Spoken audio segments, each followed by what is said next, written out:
அதனுடைய அறிவு விளக்கம் தான், அதனுடைய உரைமுறை விளக்கம் தான் இன்றைக்கு பெருவெளிக்குள் சத்திய ஞான சபை இருப்பது. பெருவெளிக்குள் தான் சத்திய ஞான சபை இருக்கிறது. தப்பான செய்தி. அதனுடைய காலி இடம் இல்லை. பெருவெளிக்குள் தான் சத்திய ஞான சபை இருக்கு. ஐயா அவர் தான் சொல்றாங்க. அன்னைக்கே நான் அதை சொன்னது ஒரு தத்துவ நிலை. அதை விட இந்த தமிழினத்திற்கு கிடைத்த அறிவு சொத்து இல்லையா அது? இந்த இனத்தை மொட்டையாக்குற வேலை இல்லையா? எந்த இனத்துல மரணமில்லா பெருவாழ்வை அடைய முடியும்னு பேசுறாங்க. அந்த அறிவு இருக்கிறது. இன்றைக்கு அறிவியலில் அப்படி ஒரு ஆய்வு நடைபெற்று வருகிறது. அப்படி உண்மை சத்தியமாக சொல்கிறேன், ஐயா இங்கே இருக்கிறார், நம்முடைய வாயிலாக இருக்கிறார். ஐயாவுடைய இறுதி வார்த்தையை நீங்கள் நல்லா கவனிங்க. இன்றைக்கு ஐயாவுடைய இறுதி வார்த்தை முக்கியமான வார்த்தை. இறுதிக்கும் இறுதியாக நான் இங்கே இருக்கிறேன், எல்லா உயிர்களிலும் இருந்து நான் இருப்பேன் என்று சொல்றார். அந்த ஒன்றுமில்லாத காலத்தில் இருந்துதான் அந்த கரு உருவாகி அதுக்கப்புறம் தான் முதலில் வெளிப்பட்டதனால் அது பேர் வெளி. ஏன் சன்மார்க்கத்தில் வெளி அதிகமாக பேசப்படுகிறது? ஏனென்றால் அதுதான் இறை முதலாக வெளியாக வெளிப்பட்டது. வெளியாக வெளிப்பட்டதனால் அது பேர் வெளி.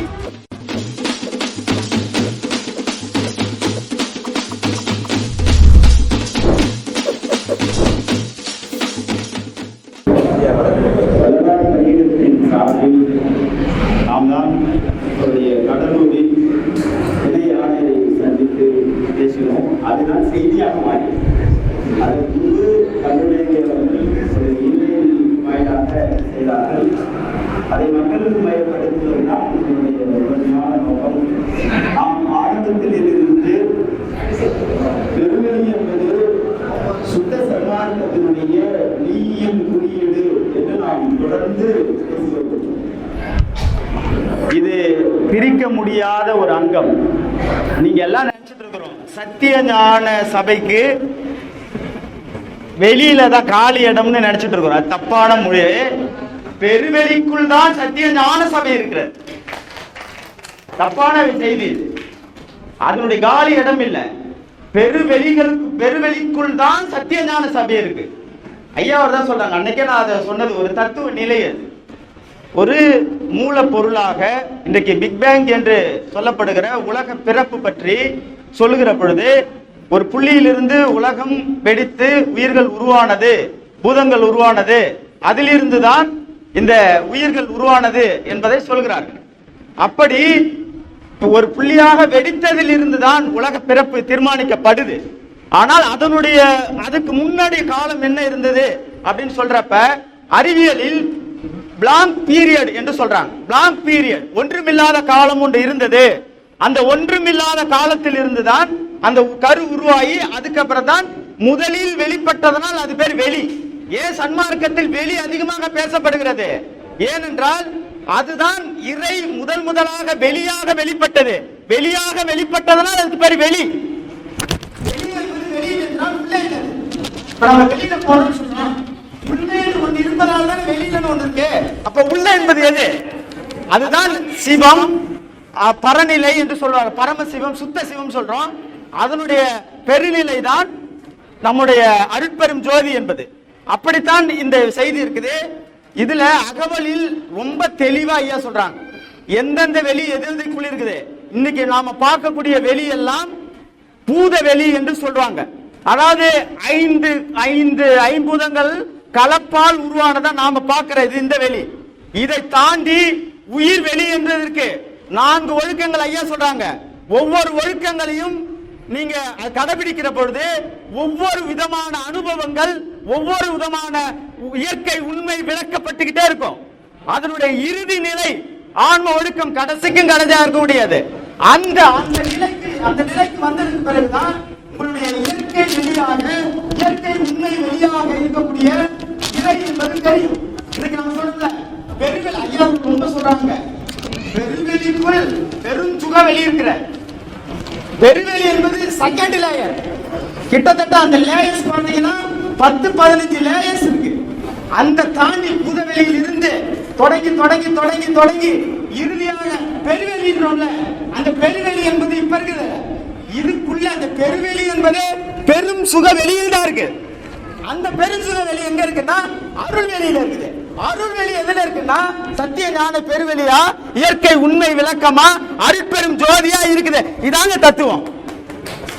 அப்ப நீங்க என்னன்னா சன்மார்க்கத்தினுடைய அது ஒரு சிஸ்டம். அது அந்த சிஸ்டம். அது இப்ப நம்ம பிரகாரம் சொல்றோம்ல, முதல் பிரகாரம், இரண்டாவது, மூணாவது சுற்று, நான்காவது சுற்றுன்னு சொல்றோம்ல திருக்கோயில்கள்ல, அது மாதிரி சத்திய ஞானைய சுத்தி 12 வெளிகளுடைய பிரகாரம். அது அந்த பிரகாரத்தை தான் இன்னைக்கு வெளி இன்னைக்கு அதை சிதைக்கிறாங்க. இது பாவம் இல்லையா? அது இந்த அறிவை குலைக்கிற இது இல்லையா? அது இன்றைக்கு மனிதனுடைய இன்னைக்கு சொல்றாங்க, ஏன் மனிதனுக்கு 6வது சிறப்பு அறிவு இருக்குது? ஏன் 6வது அறிவுக்கு சிறப்பு? ஏன் உயர் பிறப்புன்னு ஐயா சொல்றாரு? எந்த உயிருக்கும் இல்லாத ஒரு அறிவு, மனம் என்கிற சிறப்பு அறிவு ஏன் இருக்குது? ஏன்னா அந்த அறிவை நாம் அறிகிற பொழுது இறை நிலையை அடைய முடியும். அதுதான் மனிதனுக்கு இருக்கக்கூடிய இலக்கு. மனதை அறிந்து இயற்கை உண்மை விளக்கத்தில், இயற்கை உண்மை வெளியாய், அருட்பெரும் ஜோதியாய் ஒளியில் உடங்குவதுதான் சன்மார்க்கத்தினுடைய இலக்கு. அதனுடைய அறிவு விளக்கம் தான், அதனுடைய புறநிலை விளக்கம் தான் இன்றைக்கு பெருவழிக்குள் சத்திய ஞான சபை இருப்பது. இதை எப்படி நீங்க சொல்ல முடியும்? எப்படி ஒரு திருக்கோயில்ல முதல் பிரகாரத்தை இடிக்கிறதுக்கு சமமா, அது மாதிரிதான் பெருவழிக்குள்ள இந்த கட்டடத்தை கட்டுவதற்கு சமம். இதான் நம்ம சொல்றோம். அதுல ஆகம முறைகள் இருக்கு. சைவ சித்தாந்த சைவத்திலையும் வைணவத்திலையும் ஆகம முறைகள் இருக்குது. எப்படி எல்லாம் விதிமுறைகள் இருக்கு, அதே போல சன்மார்க்கத்தில் விதிமுறைகள் இருக்கு, பொது விதி இருக்கு, சிறப்பு விதி இருக்கு, எல்லாமே இருக்குதுங்க. காலையில நீ என்ன சாப்பிடணும்ல இருந்து இரவு தூங்குற வரையில் எப்படி நீ தூங்கணும்னு ஐயா சொல்றாரு. எப்படி தூங்கணும், என்ன சாப்பிடணும், எல்லாத்தையும் தெளிவா சொல்லி வைக்கிறார். நீ எப்படி மலம் கழிக்கணும், ஒரு ஆணு பெண்ணு எப்படி உடல் உறவு கொள்ளணும், இதெல்லாம் பேசுறாரு. இப்படி ஒரு சிஸ்டத்தை எல்லாம் அவ்வளவு தெளிவா சொல்லக்கூடிய அந்த சிஸ்டத்தை பெருவேல் இந்த பன்னாட்டு மையன்ற பேர்ல அழிப்பது எவ்வளவு பெரிய பாவம். பாவம் என்பது மெய்யல் சொல்றது. அதை விட இந்த தமிழினத்திற்கு கிடைத்த அறிவு சொத்து இல்லையா? அது இந்த இனத்தை மொட்டையாக்குற வேலை இல்லையா? எந்த இனத்துல மரணமில்லா பெருவாழ்வை அடைய முடியும்னு பேசுறாங்க. அந்த அறிவு இருக்கிறது. இன்றைக்கு அறிவியலில் அப்படி ஒரு ஆய்வு நடைபெற்று வருகிறது. அப்படி அந்த ஆய்வு வருகிற பொழுது அதனுடைய உச்சபட்ச அறிவாக தமிழருடைய ஆய்வு இருக்கும்.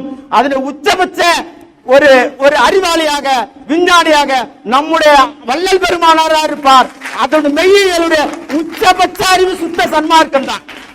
எனவே இதை அழிப்பது நமக்கும் இல்லை. நான் மீண்டும் மீண்டும் சொல்லிட்டு இருக்கிறேன். அது ஒரு இயக்கம். அதை தொட்டால் அந்த இயக்கம் அதனுடைய வேலையை செய்யும். இன்றைக்கு செய்கிறது. நாம் நினைக்கிறோம் ஐயா எங்க இருக்கிறாங்க, ஐயா தான் எல்லாம். இன்னைக்கு ஒரு சிலர் பேசுறாங்க, உண்மையிலே மனம் அடைஞ்சு அது சூதாக சொல்லக்கூடியவர் இருக்காங்க. எல்லாரும் பார்த்துக்கார நமக்கு என்ன வேலை இருக்கு? இன்றைக்கும் சொல்லுகிறேன், உண்மை சத்தியமாக சொல்கிறேன், ஐயா இங்க இருக்கிறார், நம்முடைய வாயிலாக இருக்கிறார். ஐயாவுடைய இறுதி வார்த்தையை நீங்கள் நல்லா கவனிங்க.